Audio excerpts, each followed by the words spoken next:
Ovo je za tebe. Ozbiljno? Ali to ti je najdraža knjiga. Želim da ju uzmeš i kad ćeš ju čitati da misliš na mene. Hvala ti. A Fran, ovo je za tebe. Uvrijedit ću se ako ne prihvatiš. Prekrasno je, hvala ti.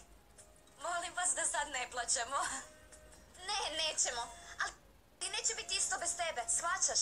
Dobro, ali ima mnogo načina kako se možemo čuti. Možemo imati video poziv ili chat. Osim toga, vratit ću se brzo. Ali nemoj bježati. Znaš kako je to prošlo zadnji put? Ne, osim toga morala bi plivati. Katar je jako daleko. Naći ću način.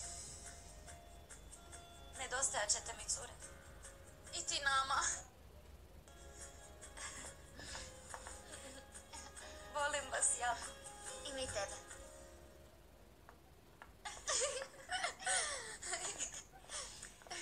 Fran, prije nego odeš, mogu li razgovarati s tobom? Da, naravno. Dobro, pričekat ću vani. Okej. Bog, prijateljice! Volim te. Ja tebe. Dosta, bog pusa!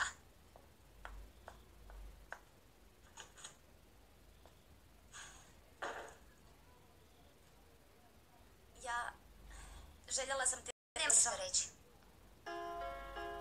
Mi smo prijateljice, Vilu, iznad svega. Iznad Tomasa, iznad glazbe, studija. I znam da ti nije lako, ali...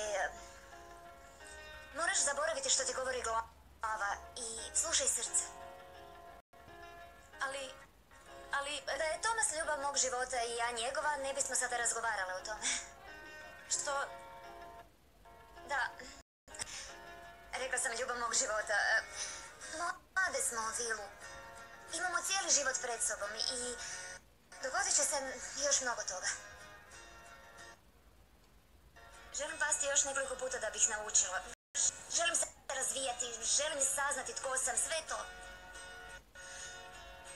Ne želim izgubiti ništa od toga. Shvaćaš?